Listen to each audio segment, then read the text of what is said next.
Hello everyone, welcome to Abhipedia powered by Abhimanyu IAS. मैं हूं मुनेश और लास्ट क्लास के अंदर हमने डिस्कस किया था कि अपना क्वांटिटेटिव एप्टीट्यूड का सिलेबस क्या रहेगा और प्रीवियस ईयर के अंदर किस तरह के क्वेश्चंस क्वांटिटेटिव एप्टीट्यूड के अंदर पूछे गए हैं। और आज के क्लास के अंदर मैं आप लोगों के साथ में डिस्कस करने जा रही हूँ कि पीसीएस के अंदर आपके लॉजिकल रीजनिंग के अंदर किस तरह के क्वेश्चंस एग्जाम में आए थे। ठीक है, तो आज हम डिस्कस करेंगे कि पीसीएस 2000 हाँ जी, तो आज हम आपके साथ में डिस्कस करेंगे कि जो पीसीएस के अंदर आपका सिलेबस क्या रहेगा लॉजिकल रीजनिंग का। लॉजिकल रीजनिंग का आपका सिलेबस क्या रहेगा, उसके अलावा 2018-15 एग्जाम के अंदर किस तरह के क्वेश्चंस एग्जाम में पूछे गए थे। क्लियर। इसके अलावा हम कुछ क्वेश्चंस भी आज आप लोगों के साथ में डिस्कस करेंगे। देखिए, अब देखिए आप अगर हम सिलेबस की बात करते हैं तो सबसे पहले हम ये देखते हैं कि पीपीएससी की तरफ से क्या सिलेबस डिफाइंड होकर आया आप लोगों के लिए। तो पीपीएससी ने सिर्फ सिलेबस में मेंशन किया है, क्या मेंशन किया है, सिर्फ मेंशन किया गया है कि logical reasoning and analytical and mental ability, सिर्फ इतना ही इसके अंदर मेंशन है। अब लॉजिकल रीजनिंग की अगर हम बात करते हैं तो लॉजिकल रीजनिंग भी काफ़ी डिटेल में है और एनालिटिकल रीजनिंग भी। तो अब अगर हम लॉजिकल रीजनिंग की बात करते हैं तो ये देखिए, आप लॉजिकल रीजनिंग के अंदर सिलेबस देखिए तो आपके पास में कोडिंग डिकोडिंग आ जाएगा। कोडिंग डिकोडिंग काफ़ी इंपॉर्टेंट है आपका लॉजिकल रीजनिंग के अंदर, कोडिंग डिकोडिंग। अब उसके बाद है आपके पास में alpha numeric series, analogies classification, blood relation, clock and calendars, direction sense, syllogism, Venn diagram, order and ranking, puzzles and seating arrangement, embedding images, figure matrix, cube and dices, mirror and water image and figure counting. ये आपका logical reasoning का syllabus है। ठीक है जी। अब उसके बाद अगर हम analytical reasoning and mental ability की बात करते हैं तो इसके अंदर से भी आपके क्वेश्चंस एग्जाम में प्रीवियस ईयर में देखे गए हैं और इस बार तो स्पेशली मेंशन है आपका कि एनालिटिकल एंड मेंटल एबिलिटी भी है। दैट मीन्स कि एनालिटिकल के क्वेश्चंस आपके एग्जाम में आएंगे। क्लियर। हाँ जी, देखिए तो उसके अंदर आपके पास में क्या क्या क्वेश्चंस आ सकते हैं, किस टॉपिक्स हो सकते हैं, statement and assumption, statement and conclusion, statement and argument, statement and course of action and आपका हो जाएगा कॉज एंड इफेक्ट। ये जो टॉपिक्स हैं ये आपके एनालिटिकल एबिलिटी के हो सकते हैं। क्लियर है ये टॉपिक, क्योंकि अगर मैं लॉजिकल रीजनिंग की बात करूँ काफ़ी वास्ट में है लॉजिकल रीजनिंग भी, बट मैं ये कहती हूँ कि इरेलीवेंट नहीं पढ़ना, हमने वही टॉपिक्स पढ़ने हैं जिसके अंदर से मोस्ट प्रोबेबली क्वेश्चन एग्जाम के अंदर आते हैं। ठीक है। अब ये हमें कैसे पता चलेगा कि किस तरह के क्वेश्चंस एग्जाम में आ रहे हैं, तो उसके लिए हम प्रीवियस ईयर का एनालिसिस करके देखते हैं कि हाँ जी प्रीवियस ईयर के अंदर कैसे क्वेश्चंस एग्जाम में पूछे गए हैं, किन किन टॉपिक्स में से कितने कितने क्वेश्चंस एग्जाम में आए हुए हैं। ठीक है। और जैसे भी आपके प्रीवियस ईयर के अंदर पैटर्न है हम उसी तरह से थोड़ी सी अपनी तैयारी करके चलेंगे। बट मैं ये नहीं कहती कि किसी टॉपिक को हम बीच में स्किप कर सकते हैं, आप किसी को भी स्किप नहीं कर सकते, क्योंकि अगर हम स्टेट सिविल सर्विसेज एग्जाम्स की बात करते हैं, पीसीएस की जब आप तैयारी कर रहे हो तो आप किसी टॉपिक को स्किप नहीं कर सकते, बिकॉज सी सेट के अंदर ही आपने पूरे का पूरा फोकस लगाना है। आपको 90% से ज़्यादा मार्क्स इसके अंदर गेन करने हैं, सो दैट कि आपका जीएस के अंदर अगर कहीं पे कोई कमी रह जाती है तो वो आपकी कंपनसेट हो सके।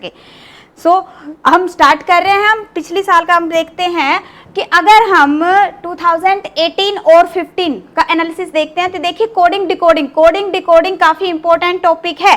कोडिंग डिकोडिंग के अंदर से आपके 2018 के अंदर 5 क्वेश्चंस आए थे एंड 2015 के अंदर 3 क्वेश्चंस कोडिंग एंड डिकोडिंग के अंदर थे। That means coding and decoding is very important. Clear. अब कोडिंग एंड डिकोडिंग के ऊपर हम 2 क्लासेस लगाएंगे, अच्छे से कोडिंग एंड डिकोडिंग को समझेंगे, सो दैट अगर आपके एग्जाम में क्वेश्चन आते हैं तो आप उसको बहुत ही कम टाइम के अंदर उसको सोल्व कर सको। उसके बाद में क्या है, ब्लड रिलेशन के अंदर आपका 18 के अंदर कोई क्वेश्चन नहीं था, बट 18 में क्वेश्चन नहीं था तो हम ये नहीं कह सकते कि हाँ जी 15 में नहीं, आपका अभी जो एग्जाम आना है 2020 का तो उसके अंदर नहीं आएगा, बिकॉज 2015 के अंदर आपका इसमें से भी एक क्वेश्चन एग्जाम में था। अब उसके बाद में हम देखते हैं लॉजिकल एनालॉगी के अंदर से आपका 2018 में 1 क्वेश्चन था एंड 2015 के अंदर आपके 2 क्वेश्चंस थे। Analogy again very important. अब उसके बाद में क्लासिफिकेशन ऑड वन आउट अगर हम देखें तो आपका 2018 के अंदर इसके अंदर एक क्वेश्चन था एग्जाम के अंदर। And then alpha numeric series पे आपका अल्फाबेट सीरीज पे आपका एक क्वेश्चन 2018 के अंदर था। Direction sense again very important because आपका 2015 एंड 18 बोथ ईयर्स के अंदर आपका डायरेक्शन सेंस के क्वेश्चंस थे। आपके 2018 में 1 क्वेश्चन डायरेक्शन सेंस पे से था और 2015 के अंदर आपके 2 क्वेश्चंस डायरेक्शन सेंस पे थे। डन। उसके बाद वेन डायग्राम की अगर हम बात करते हैं तो वेन डायग्राम के ऊपर 2018 में डायरेक्ट क्वेश्चन नहीं था, सिलोजियम आया हुआ था। देखिए 2018 के अंदर सिलोजियम था। सिलोजियम के अंदर भी आपका क्या होता है, वेन डायग्राम के से रिलेटेड ही क्वेश्चन होते हैं, क्योंकि आप उसको कैसे भी सॉल्व कर सकते हो। मोस्टली कैंडिडेट क्या कहते हैं, उसको वेन डायग्राम बना के ही सॉल्व करते हैं सिलोजियम के क्वेश्चन को। तो आप ये कह सकते हो कि अगर आपको वेन डायग्राम अच्छे से क्लियर है तो काफी ज्यादा इंपॉर्टेंट हो जाता है वेन डायग्राम आपका सिलोजियम पे आपके 2 क्वेश्चन थे 2018 के अंदर, और वेन डायग्राम पे डायरेक्ट क्वेश्चन आपके 3 क्वेश्चंस थे 2015 में। देन उसके बाद में अगर हम क्लॉक एंड कैलेंडर की बात करते हैं तो क्लॉक एंड कैलेंडर में देखिए आपका 2018 में 1 क्वेश्चन था। 2018 में क्लॉक पे से 1 क्वेश्चन आपके एग्जाम में था और 2015 में क्लॉक पे से कोई क्वेश्चन नहीं था। डन। उसके बाद में आगे हम देख रहे हैं seating arrangement again very important. 2018 में आपका एक सीटिंग अरेंजमेंट का क्वेश्चन था जिसके ऊपर आपके बेस्ड 4 क्वेश्चंस थे। एक अरेंजमेंट थी, उसी अरेंजमेंट पे आपके 4 क्वेश्चन सीटिंग अरेंजमेंट्स में से थे। सो सीटिंग अरेंजमेंट अगेन इंपॉर्टेंट हो जाती है। Puzzles 4 questions. डन। उसके बाद अगर हम अर्थमेटिक रीजनिंग की बात करते हैं तो arithmetic reasoning again very important. इसके अंदर आप जब मैं आप लोगों को न्यूमेरिकल एबिलिटी करवाऊंगी तो उसके अंदर सिंप्लीफिकेशन वाला जो हमारा सेक्शन है उसके अंदर हम अर्थमेटिक रीजनिंग के क्वेश्चंस, क्योंकि सिंप्लीफिकेशन ही होती है बेसिकली ये, ठीक है, तो वो आपके करवाएंगे हम। तो ये आपका हो जाएगा अर्थमेटिक रीजनिंग में 2018 में 1 क्वेश्चन था, 2015 के अंदर 2 क्वेश्चंस थे। Arithmetic reasoning again very important. Done. अब उसके बाद में हम देखते हैं कॉज एंड इफेक्ट पे आपका 18 में कोई क्वेश्चन नहीं था, बट 2015 के अंदर आपके 2 क्वेश्चंस कॉज एंड इफेक्ट पे से देखे गए हैं। अगेन हम statement and course of action की बात करते हैं तो 2018 के अंदर आपका 1 क्वेश्चन था from statement and course of action, and in 2015 there were no question, कोई भी क्वेश्चन आपका course and statement and course of action में से नहीं था। ठीक है। अब यहाँ पे जरूरी नहीं है कि हाँ जी आपका course of action, conclusion, assumption इनमें से आएगा। ये भी हो सकता है कि हाँ जी कभी आपका लाइक कोर्स ऑफ एक्शन पे आ गया तो दूसरी बार आपका कंक्लूजन पे क्वेश्चन आ गया, तीसरी बार आपका अजम्पशन पे क्वेश्चन आ गया, चौथी बार आपका आर्ग्यूमेंट पे क्वेश्चन आ गया। एनालिटिकल आपको सारा बड़े अच्छे से करना है सो दैट आपका चाहे कहीं मर्जी से क्वेश्चन आ जाए आप उसको इजीली कर पाओ। अब देखिए अगर हम फिगर काउंटिंग की बात करें तो फिगर काउंटिंग के आपके 3 क्वेश्चंस 2015 में देखे गए हैं, बट 2018 के अंदर आपके फिगर रिलेटेड क्वेश्चन नहीं थे, फिगर काउंटिंग का क्वेश्चन नहीं था। अब यहाँ पे देखो अगर हम 18 और 15 दोनों को कंपेयर करते हैं तो उस केस के अंदर देखिए आप कि 18 के अंदर आपकी पजल और सीटिंग अरेंजमेंट्स देखी गई हैं। 18 के अंदर सीटिंग अरेंजमेंट पजल, आजकल पजल सीटिंग अरेंजमेंट DIs इनका पैटर्न बहुत ज़्यादा आ रहा है। किसी भी एग्जाम को ले लीजिए, चाहे आप CSET की बात कर रहे हो, चाहे आप PCS की बात कर रहे हो, CSET ऑफ UPSC की बात कर रहे हो, तो सभी के अंदर इवन आपका और अदर गवर्नमेंट जॉब के एग्जाम हैं उनके अंदर आपका अभी आजकल क्या हो रहा है कि रीजनिंग के अंदर पजल्स इंपॉर्टेंट होती जा रही है, सीटिंग अरेंजमेंट्स इंपॉर्टेंट होती जा रही हैं, क्योंकि इनके ऊपर क्वेश्चंस काफ़ी ज़्यादा एग्जाम में आपके पूछे जाते हैं। ठीक है। और पहले क्या होता था आपके फिगर रिलेटेड क्वेश्चंस ज़्यादा एग्जाम में बनते थे, लाइक फिगर काउंटिंग हो गया, मिरर इमेज हो गया, बट अभी भी हम उनको स्किप नहीं करके चल सकते क्योंकि कुछ नहीं पता चलता कि हाँ जी किस तरह का क्वेश्चन आपके एग्जाम में आ जाए, बिकॉज PPSC ने डायरेक्ट सिर्फ इतना ही लिखा है कि logical reasoning and analytical reasoning and mental ability. Okay तो आपको सारा प्रिपेयर करना है, बट जिन टॉपिक्स पे आपने ज़्यादा फोकस करना है वो कौन से टॉपिक है जिनमें से प्रीवियस ईयर के अंदर क्वेश्चंस आए हुए हैं। अब हम नेक्स्ट देख लेते हैं कि आज हम कौन सा टॉपिक करेंगे कवर। तो आज हम कोडिंग डिकोडिंग के ऊपर बेस्ड जो प्रीवियस ईयर के अंदर क्वेश्चंस एग्जाम में आए हुए थे उन सभी को डिस्कस करने जा रहे हैं। तो इसलिए अभी तक किसी ने अगर अपने फ्रेंड्स के साथ सेशन शेयर नहीं किया है तो जल्दी से सेशन को शेयर कर दीजिए, सो दैट प्रीवियस ईयर के अंदर कोडिंग डिकोडिंग पे बेस्ड क्वेश्चन जो भी एग्जाम में आए हुए हैं 2013, 15 एंड 18 हम सारे के सारे क्वेश्चन अभी डिस्कस करने वाले हैं। डन। और जिन्होंने अभी तक चैनल को सब्सक्राइब नहीं किया जल्दी से चैनल को सब्सक्राइब कर दीजिए। जिन्होंने रजिस्टर नहीं किया है, फ्री कोर्स है, आप इसको रजिस्टर कर लीजिए सो दैट कि आगे भी जो भी हम वीडियोस अपलोड करते हैं वो आप लोगों को मिल जाए, और साथ में इसके साथ में और भी जो काफ़ी डिटेल्स वगैरह वो आप लोगों तक पहुँचती रहे। अब यहाँ पे हम देखिए कोडिंग एंड डिकोडिंग स्टार्ट कर रहे हैं। कोडिंग एंड डिकोडिंग के ऊपर हम पहले देखते हैं कि 2013 पीसीएस 2013 के अंदर कौन सा क्वेश्चन पूछा गया है। अब देखिए यहाँ पे क्या है, कह रहा है कि in a certain code language 3A 2B and 7C means truth is eternal. 3A 2B 7C means truth is eternal. 7C 9C 8B and 3A means enmity is not eternal and 9A 4D 2B 8B means truth does not perish। अब यहाँ पे आपने जो question है, question क्या कह रहा है, which of the following means enmity in the code language. जब आपके पास में इस तरह की कोडिंग डिकोडिंग आती है, डेसिफर मैसेज कोडिंग डिकोडिंग इसको बोलते हैं, डेसिफर मैसेज कोडिंग डिकोडिंग, जब इस टाइप की आपकी कोडिंग डिकोडिंग आती है तो देखो उसको आप बड़ा ही इजीली कर सकते हो। देखो अब ये देखिए कि इसके ऊपर आपके क्वेश्चंस कितने आए हुए हैं, ठीक है। जब भी आपका एग्जाम होगा तो एक बार आपने थोड़ा सा देखना है पेपर के अंदर कि हाँ जी कितने क्वेश्चंस एग्जाम में आए हुए हैं। अगर आपका एक क्वेश्चन है तो ज़्यादा उसमें नहीं जाना, आप सीधा डायरेक्ट आप उसको कर लीजिए। अगर ज़्यादा क्वेश्चन आए हुए हैं तो उसको आप पूरे का find out code find out करके और उसको बाद में आप, जिससे कि आपके बाकी के क्वेश्चन आप डायरेक्टली जल्दी जल्दी टिक कर दो, ठीक है। तो अब यहाँ पे देखिए आपके पास में एक क्वेश्चन एग्जाम में आया हुआ है, एनमिटी का कोड क्या होगा। तो अगर पहले क्या देखना है हमने कि एनमिटी कौन कौन से सेंटेंसेस के अंदर है।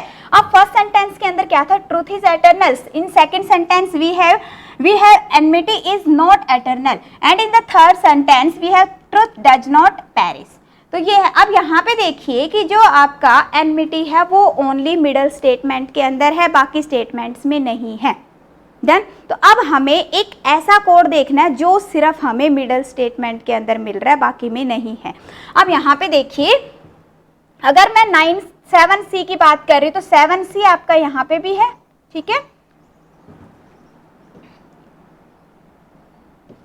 हाँ जी देखिए 7C हमारा यहाँ पे भी है और 7C यहाँ पे भी है, बट मुझे पता है कि आपका जो एनमिटी है, एनमिटी सिर्फ आपकी मिडल स्टेटमेंट के अंदर है, दैट मीन्स 7C इसका कोड नहीं हो सकता। डन।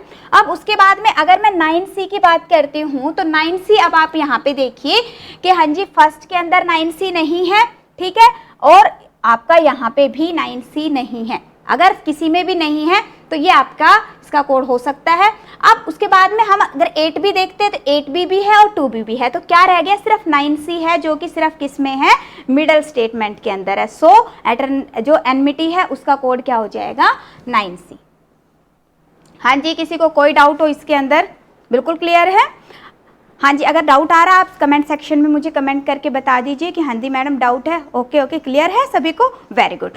क्या हो रहा है आपका कि हमने ये देखना है कि जो आपका कोड फाइंड आउट करना है उस कोड को आप देखिए कि वो वर्ड आपके सेंटेंसेस में कहाँ कहाँ पे है। अगर वो कॉमन वर्ड है then you will find the common code, ठीक है। अगर वो कल्ला वर्ड है तो आप क्या करोगे, सिर्फ उसी को फाइंड आउट करोगे। तो अब यहाँ पे एनमिटी क्या था, सिर्फ आपकी मिडल स्टेटमेंट के अंदर एग्जिस्ट कर रहा था। तो हमने क्या किया है कि हमने वो कोड देखा है जो बाकी कहीं पे नहीं है, सिर्फ मिडल स्टेटमेंट के अंदर है। डन। तो ये आपका आंसर आ गया। अब उसके बाद में हम नेक्स्ट क्वेश्चन की तरफ मूव कर रहे हैं। नेक्स्ट क्वेश्चन देखिए आपका क्या कह रहा है। हाँ जी नेक्स्ट क्वेश्चन आपका 2015 के अंदर आया हुआ था। देखिए क्वेश्चन क्या है। अब यहाँ पे कह रहा है if roast is coded as PQYUR in a certain language then how will SLOPy be coded in that language। अब देखिए अब सबसे पहले आपने क्या करना है ना, लॉजिक फाइंड आउट करना है कि यहाँ पे क्या लॉजिक लगाया है इन्होंने कोड को बनाते टाइम। तो यहाँ पे देखिए क्या कह रहा है कि रोस्ट इज PQYUR, R से P मीन्स 18 to 16। क्या जा रहा है, जैसे आप रीड कर रहे हो ना क्वेश्चन को, साथ साथ अपने माइंड के अंदर उसकी जो नंबरिंग है उसको लेके चला करो, सो दैट आपका साथ के साथ रीड करते ही लॉजिक बन जाए आपका, ठीक है। तो यहाँ पे देखिए R 18 P 16 that means 18 to 16, O 15, ठीक है, and Q 17 means 15 to 17। Clear. तो देखो लॉजिक मिल गया आपका। A 1 and Y 25 that means -2, उसके बाद क्या कह रहा है, SU 1921, that means plus, means एक बार आपका +2 हो रहा है, एक बार -2 हो रहा है। लॉजिक मिल गया, सेम लॉजिक को आपने अप्लाई करना है।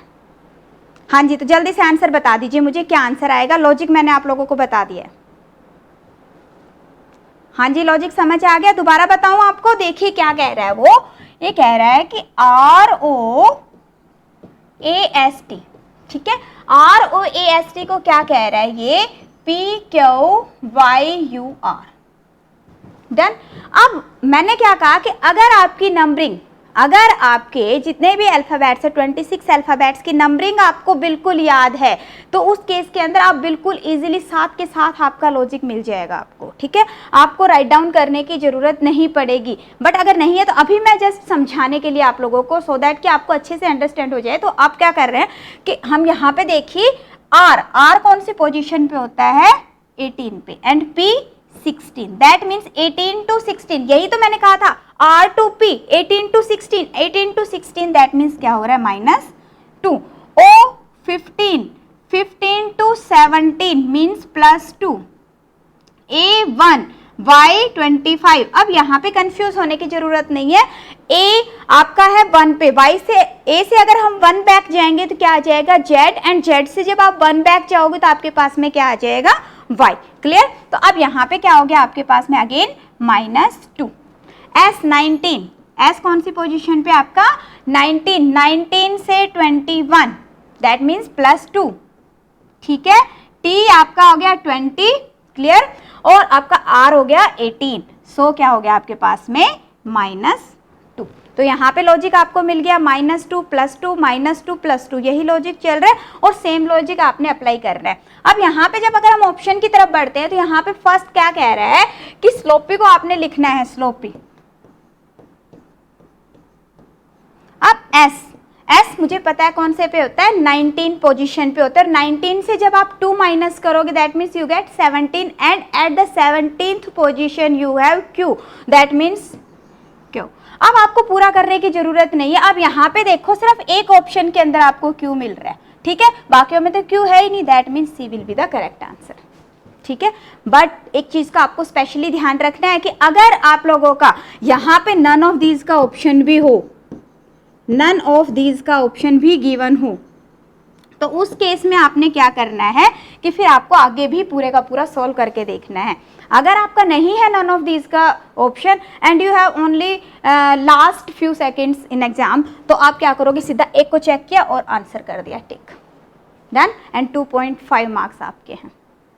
मुश्किल नहीं है, देखिए रीजनिंग जो है वो मुश्किल नहीं है। रीजनिंग के अंदर क्या है आपका, बस थोड़ा सा आपको लॉजिकली स्ट्रॉन्ग होना है कि अगर आपकी प्रेजेंस ऑफ माइंड अच्छी है तो आप इजीली उसको कर लोगे। बल्कि रीजनिंग के अंदर मैं ये कहती हूँ कि रीजनिंग के अंदर से आप अपने टाइम को सेव करके क्वांटिटेटिव एप्टीट्यूड पे लगाएंगे।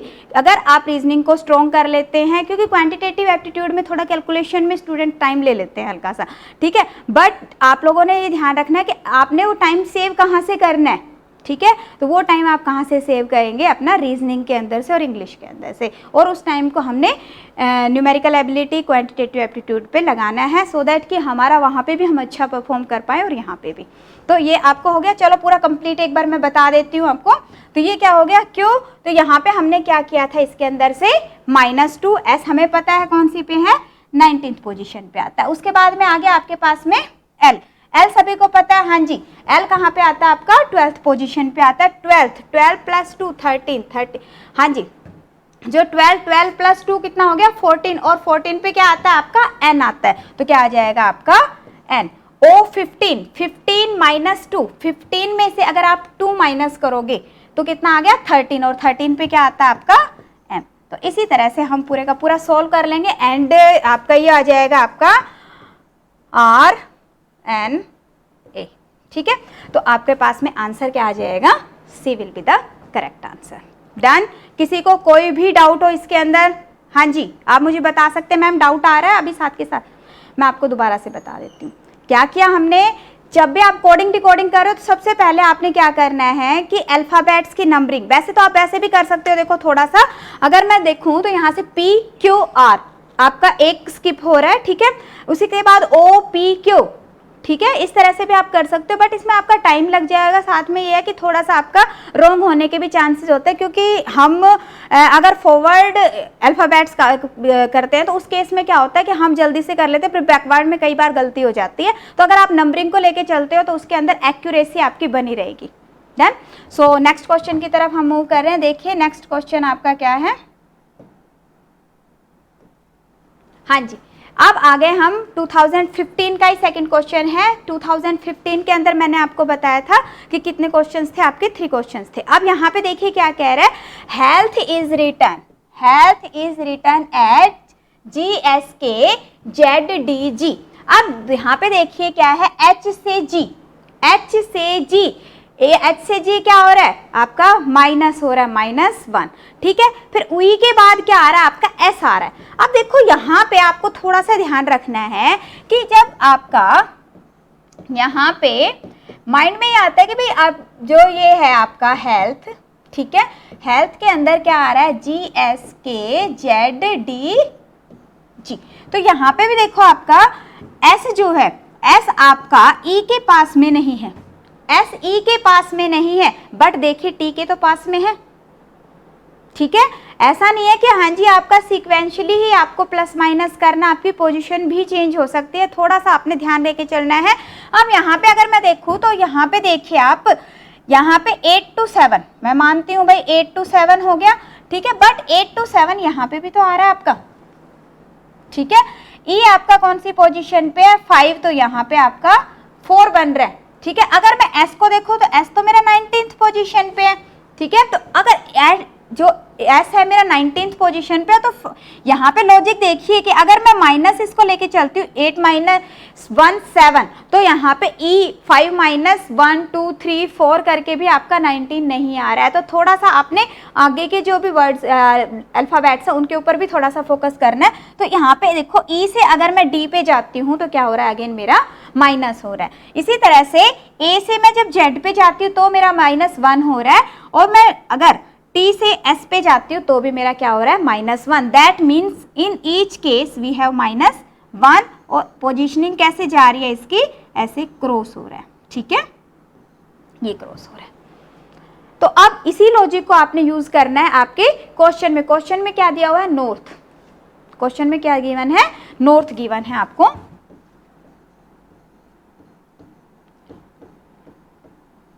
अब आपने ज्यादा नहीं वो करना, देखो H से क्या आएगा, यहाँ पे G आएगा। अब यहाँ पे ऑप्शन में देखो सिर्फ एक ऑप्शन के अंदर आपके पास में G गिवन है, तो यही आपका आंसर हो जाएगा, बिकॉज नन ऑफ दीज तो है नहीं। जब नन ऑफ दीज नहीं गिवन है तो आप क्या करोगे, अगर आपको एक ऑप्शन का कुछ भी मिल जाता है that means that will be the correct answer, but condition क्या है कि आपका लॉजिक बिल्कुल सही होना चाहिए।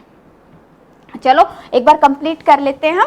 अब यहाँ पे देखिए, अब G से ये हो गया आपके पास में H। अब N से क्या हो जाएगा आपके पास, N आपका कितने पे होता है, 14 पे, 14 से 13 मीन्स क्या हो गया, M हो गया, तो ये आ जाएगा आपके पास में M, ठीक है जी। अब यहाँ पे O आपका किस पे है, 15 से 14 जब जाएगा तो क्या आ जाएगा आपका N, ठीक है। और यहाँ पे T 20 से 19 पे क्या आता है आपका S, और ये आपका आ जाएगा, हाँ जी, क्यों। तो क्या आंसर आ गया आपके पास में, GSQNM। डन, बिल्कुल क्लियर है। हाँ जी, देखो क्या करना है आपने, सबसे पहले ये देखना है कि हमारा जो वर्ड दिया हुआ है, गिवन वर्ड है, उस गिवन वर्ड के अंदर अगर हम पर्टिकुलर किसी अल्फ़ाबेट के अंदर कुछ प्लस करने से वैल्यू मेरी आ रही है या कुछ माइनस करने से मेरा कोड बन रहा है, अगर प्लस और माइनस डायरेक्ट नहीं है तो हम क्या करेंगे, उसकी पोजीशन को चेक करके देखेंगे। तो इस तरह से आप उसको फाइंड आउट करोगे। अगर आपको पोजीशनिंग याद है तो आप बहुत जल्दी से कर लोगे। तो पोजीशनिंग आपको सभी ने याद करके रखनी है, ठीक है। जब हम पर्टिकुलर कोडिंग डिकोडिंग करेंगे उस टाइम पर मैं आपको शॉर्टकट ट्रिक्स भी बताऊँगी कि हाँ जी कैसे आप लोगों ने पोजिशंस याद करनी है, कैसे आप लोगों ने इसको करना है। सो नेक्स्ट देख लेते हैं हम।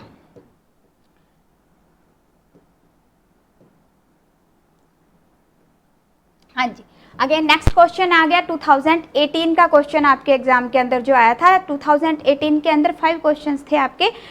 तो अब देखिए पहला क्या है, watch is spelled WBSCI। Watch is spelled WBSCI। अब देखो W से W means first position is not changed, ठीक है, दैट मीन्स कि हमारी भी फर्स्ट पोजीशन जो फर्स्ट अल्फ़ाबेट है उसकी कोई भी पोजीशन चेंज नहीं हो रही है। तो क्लॉक का C है तो C का C ही रहेगा। अब यहाँ पे आप देखिए कि सभी में ही C है, दैट मीन्स कि अब यहीं से हम आंसर नहीं कर सकते, दैट मीन्स कि हमने आगे भी देखना है इसको, ठीक है। अब उसके बाद में एक और देखिए कि WATCH को क्या कह रहा है, ये WBSCI, ठीक है। तो कौन कौन सी पोजीशन नहीं चेंज हो रही है, ये आपका सेम है और यहाँ पे भी आपका सेम है, और सभी में क्या हो रहा है A to B +1, ठीक है, T to S STHI, ठीक है। एक बार आपका प्लस हो रहा है, एक बार आपका दिस इज माइनस, ठीक है, तो माइनस हो रहा है। तो अब यहाँ पे आप देख सकते हो कि पहले हमारा जो फर्स्ट लेटर है वो सेम रहेगा, दैट मीन्स C सेम रहेगा। उसके बाद में हमारा फोर्थ लेटर जो है वो भी सेम रहेगा। तो फोर्थ लेटर क्या था, C, ठीक है। तो फोर्थ लेटर पे भी C आएगा। तो यहाँ पे देखो कि यहाँ पे फोर्थ लेटर पे भी इनमें C है, तो D ऑप्शन यहाँ से आपकी चली गई। उसके बाद A to B, तो क्लॉक के अंदर C सेम रहेगा, C सेम रहेगा। L के बाद क्या आता है, हाँ जी LM +1 करना है आपने, ठीक है। अब CM, अब उसके बाद में यहाँ पे हमने क्या करना है, माइनस O15, 15 - 1 14 मीन्स N, तो क्या आ जाएगा N। यहाँ पे जब आप प्लस करोगे तो KL क्या आ जाएगा आपके पास में L। तो आंसर क्या आ गया आपका यहाँ पे CMNCL, तो आंसर आ जाएगा आपके पास C। डन, हाँ जी, बिल्कुल समझ आ रहा है आप लोगों को। Coding decoding is very easy, अगर आपने थोड़ी सी प्रैक्टिस कर रखी है और आप इसके अंदर बिल्कुल एक्यूरेसी के साथ आपके कंप्लीट जितने भी आपके क्वेश्चंस आते हैं उनको आप इजीली कर पाओगे। सो हम नेक्स्ट क्वेश्चन की तरफ मूव कर लेते हैं जो आपका 2018 के अंदर आया था। 2018 का देखिए नेक्स्ट क्वेश्चन क्या है, क्या कह रहा है, in a pictorial language I only want peace is written as, एक सिंबल्स दिए हुए हैं आप लोगों के पास में, ये सिंबल्स हैं,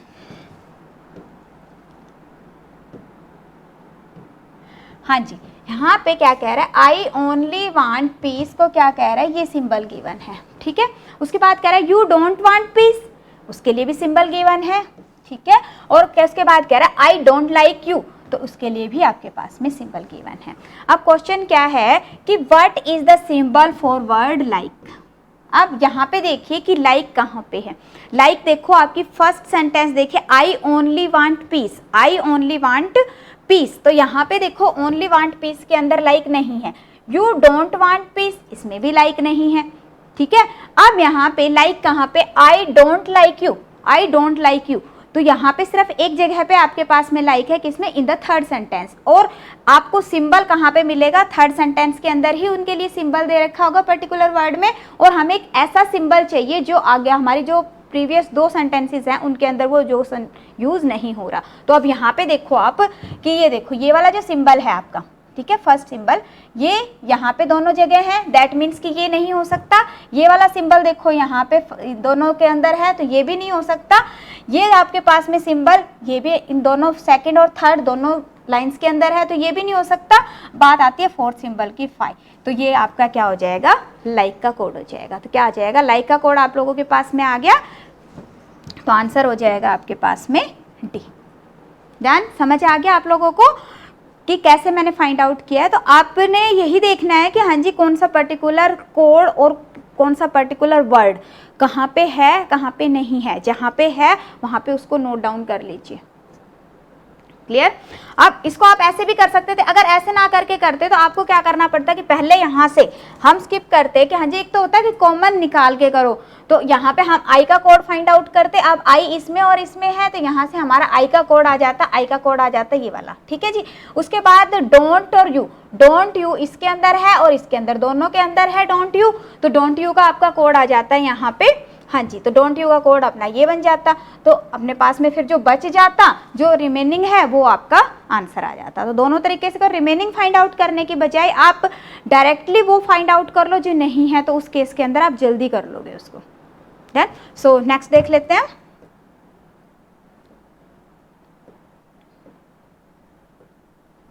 हाँ जी, अब देखो इसी से ही आगे क्या कह रहा है, कहता है आई ओनली वांट पीस, वही सेम है। अब मैंने आपको बताया था कि अगर आपके पास में, क्योंकि आपका जो एग्ज़ाम है रिटर्न एग्ज़ाम है, तो आप एक नज़र में वैसे ही देख सकते हो कि हाँ जी कितने क्वेश्चन हैं, तो एक बार पूरे का पूरा ही आप इसको इजीली सोल्व कर लो तो ज़्यादा बेटर रहेगा। उसके अंदर क्या है कि एक बार सभी पे आप थोड़ा सा फोकस करके पूरा क्वेश्चन सोल्व कर लो, उसके बाद में जस्ट आपने टिक करना है कि हाँ जी ये आंसर है, ये आंसर है, हाँ जी फर्स्ट हो गया, सेकंड हो गया, थर्ड हो गया, इसका कोड ये है, तो बहुत जल्दी कर लोगे। तो अब यहाँ पे देख लेते हैं कि अब यहाँ पे हमारा लाइक का कोड आ गया था। हाँ जी, लाइक का कोड हम कर चुके हैं, तो लाइक का कोड क्या था आपके पास में 5। अब क्वेश्चन क्या है कि what is the symbol for the word you, you के लिए सिंबल क्या होगा। अब यू देखिए कहाँ पे है, यू आपका सेकंड सेंटेंस के अंदर है और थर्ड वाले सेंटेंस के अंदर यू है। अब बट सेकंड और थर्ड के अंदर डोंट भी तो है, डोंट यू, यहाँ पे भी क्या है डोंट यू। दैट मीन्स कि इन दोनों के अंदर जो कॉमन वर्ड्स हैं, जो कॉमन सिंबल्स हैं, वो दोनों के कॉमन आपने फाइंड आउट करने हैं।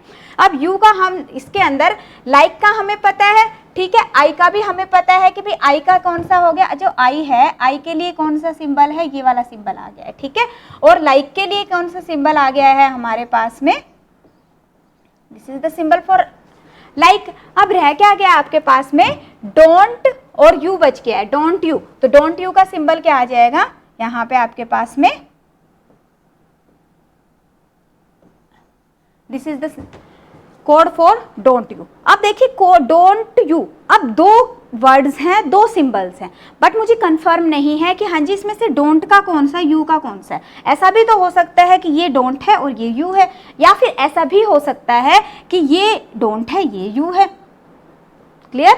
अब अगर हम और इसको थोड़ा सा देखें कि हाँ जी कुछ मुझे और मिल जाए, तो अब देखो कि कहीं से भी ऊपर से भी मुझे नहीं मिल पा रहा, ठीक है ना। तो अब इसका मतलब क्या है कि can't be determine uniquely from the given information, की जो आपके पास में इंफॉर्मेशन मुझे गिवन है उस इंफॉर्मेशन में से मैं नहीं फाइंड आउट कर सकती, कांट बी डिटरमाइन। डन। तो यहाँ पे आंसर क्या आ जाएगा, D will be the correct answer. हाँ जी क्लियर है सभी को, अच्छे से समझ आ रहा है। कमेंट सेक्शन में मुझे कमेंट करके बताइए कि हाँ जी मैम मुझे अच्छे से समझ आ रहा है। अब देखिए कि हम नेक्स्ट क्वेश्चन की तरफ मूव करें। नेक्स्ट क्वेश्चन यहाँ पे देख लेते हैं, ये अच्छे से हमें पता चल गया। तो अब नेक्स्ट देख लेते हैं हम।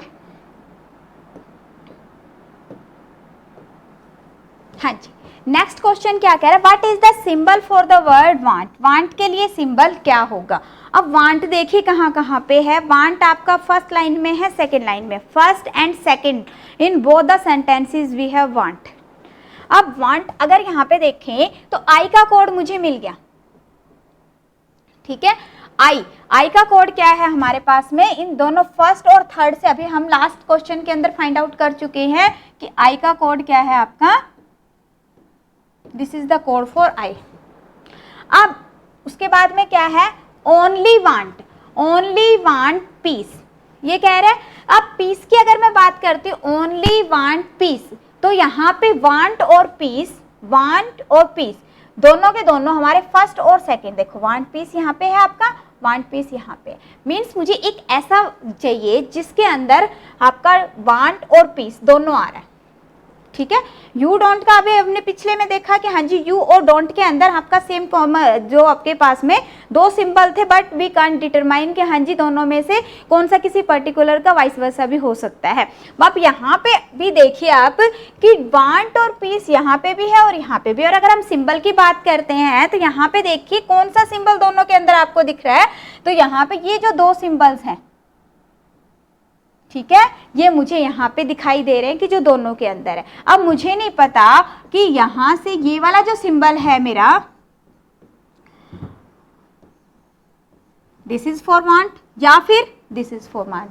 अगर यहाँ पे आपके पास में ऑप्शन होता कि इधर दिस और दिस, तो आप क्या करते, उसको टिक कर देते, बट वो ऑप्शन आपके है नहीं। ऑप्शन में क्या गिवन है, कांट बी डिटरमाइन यूनिकली। तो अगर आपका क्या आंसर आ जाएगा, can't be determine uniquely. Clear. अब देखो कि अगर आपका कंसेप्ट क्लियर है, आपको पता है कि हाँ जी मेरा यही आंसर है, तो वहां पे देखो अब 2 क्वेश्चंस के अंदर कांट बी डिटरमाइन देख के हमने घबराना नहीं है कि हाँ जी मेरा तो 2 क्वेश्चंस का कांट बी डिटरमाइन आ गया, मेरा तो गलत हो जाएगा, ठीक है। एग्जामिनर क्वेश्चन इसी तरह का सेट करता है सो दैट कि जो कैंडिडेट एग्जाम में बैठा हुआ है वो थोड़ा सा तो अपने ब्रेन के ऊपर स्ट्रेस डाले या फिर बार बार क्वेश्चन को करके अपना टाइम वेस्ट करे, वो नहीं करना। जिन कैंडिडेट्स को अच्छे से पता है कि हाँ जी मेरा क्वेश्चन ठीक है, मैंने सारा प्रॉपर अच्छे से कोडिंग फाइंड आउट कर ली है, तो वो सीधा उसको क्या करेगा, हाँ जी कांट बी डिटरमाइन आंसर आएगा, बिल्कुल भी टेंशन लेने की जरूरत नहीं है। ओके, तो अब हम आगे देख रहे हैं, नेक्स्ट क्वेश्चन की तरफ मूव कर लेते हैं हम। हाँ जी, नेक्स्ट क्वेश्चन जो आपका 2018 के अंदर आया था उस क्वेश्चन को देख लेते हैं। 2018 में क्या था क्वेश्चन, देखिए कहता how many goals code in the language is written as 5397। How many goals code is written as 5397। अब देखो हमने इतने क्वेश्चंस करे हैं तो उसके अंदर हमने क्या देखा है कि ज़्यादातर question decipher message coding decoding के आए हुए हैं, तो इसके ऊपर आपने अच्छे से प्रैक्टिस करनी है। अब यहाँ पे देखिए क्या कह रहा है, हाउ मैनी गोल्स कोड को क्या कह रहा है 5397 एंड मैनी मोर मैचेस के लिए क्या कह रहा है 982 and he scored 5 is written as 163। अब क्वेश्चन क्या है, how goals written in that code language, तो गोल्स को क्या लिखेंगे। अब अगेन आपने थोड़ा सा देखना है कि मेरे पास में 3 सेंटेंसेस गिवन है और इन 3 सेंटेंसेस के अंदर गोल्स मेरा कितने सेंटेंसेस के अंदर है, ठीक है। अब यहाँ पे गोल्स देखो आप, सिर्फ मेरी जो फर्स्ट सेंटेंस है उसके अंदर मुझे गोल दिखाई दे रहा है और मेरा कहीं पे भी गोल नहीं है, ठीक है। अब यहाँ पे आप देख सकते हो कि अब मैं क्वेश्चंस को अगर देखती हूँ कि मेरे पास में 5 जो है सेकंड के अंदर भी नहीं है, थर्ड के अंदर भी नहीं है, ठीक है। अब 5 मेरा हो सकता है, अब ऐसा भी तो हो सकता है कोई और भी वर्ड ऐसा हो जो ना हो, ठीक है। अब हाउ भी तो नहीं है, अब हाउ भी नहीं है तो 5 हाउ का भी कोड हो सकता है, ठीक है। मैनी तो अब हमारा यहाँ पे है तो मैनी हमारा यहाँ से मिल जाएगा, तो मैनी देखिए आप। अब उसके बाद में अगर हम 3 की बात करते हैं तो देखो 3 यहाँ पे है मेरे पास और यहाँ पे, इन दोनों के अंदर 3 है। देखो यहाँ पे मेरे पास में जो 5 है, 5 का मुझे कंफर्म नहीं है कि हाँ जी ये हो सकता है, रीजन बीइंग कि हाँ जी मेरे दोनों सेंटेंसेस के अंदर नहीं है। उसके बाद में मैंने देखा 3, अब जब मैं 3 को देखती हूँ तो 3 मेरा यहाँ पे भी है, यहाँ पे भी है। अब इन दोनों सेंटेंसेस के अंदर मैंने वर्ड देखना है जो दोनों में है, ठीक है। अब यहाँ पे दोनों के अंदर स्कोर्ड है, that means scored is the का कोड क्या है 3 है। उसके बाद में देखो क्या आ रहा है 9। अब 9 अगर मैं देखूँ तो इसमें भी 9 है और इसमें भी 9 है, दोनों में 9 है। अब जब आप दोनों में 9 है दैट मीन्स कि इससे रिलेटेड जो वर्ड है वो भी दोनों में होगा। तो अगर हम दोनों के अंदर जब देखते हैं तो यहाँ पे देखो आप मैनी मेरा इसमें भी है और इसमें भी है, दैट मीन्स जो 9 है, 9 किसका कोड है, 9 मैनी का कोड है। उसके बाद में आपके पास क्या आ जाता है 7, ठीक है। अब 7 देखो मेरा यहाँ पे भी नहीं है और यहाँ पे भी नहीं है, तो ये जो 2 आपके कोड है, 2 नंबर्स इसने गिवन है, क्योंकि आपके पास में नंबर की फॉर्म में भी कोड हो सकता है, कुछ अजीब लैंग्वेज में भी लिखा हो सकता है, आपके पास में कोई पिक्चर भी हो सकती है कोड के लिए। तो आपने जस्ट ये देखना है कि वो पर्टिकुलर कोड मेरा कहाँ कहाँ पे मुझे मिल रहा है। अब यहाँ पे देखो 5 और 7 हो सकता है, बट नॉट कन्फर्म कि 5 है या 7 है। अब हम ऑप्शन देखते हैं कि ऑप्शन में कह रहा है कि 5, 7, 5 और 7, ठीक है, नन ऑफ दिस। तो अब हम क्या लिखेंगे 5 और 7, भाई 5 भी हो सकता है और 7 भी हो सकता है। क्लियर है सभी को अच्छे से। तो आज के क्लास के अंदर देखो मैंने आपके साथ में 2013 में जो क्वेश्चन आए हुए थे वो सारे के सारे कोडिंग डिकोडिंग के डिस्कस किए। 2015 के क्वेश्चंस हमने डिस्कस कर लिए, 2018 के क्वेश्चंस डिस्कस कर लिए।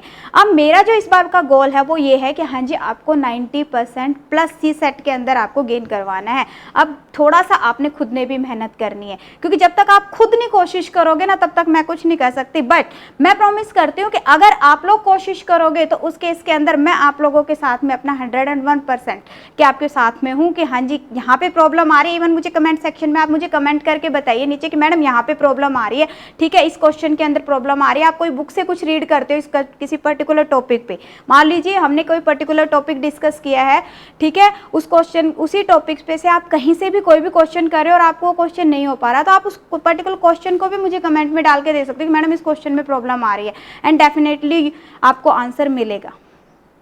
ठीक है, तो आज के लिए इतना ही। Thank you so much.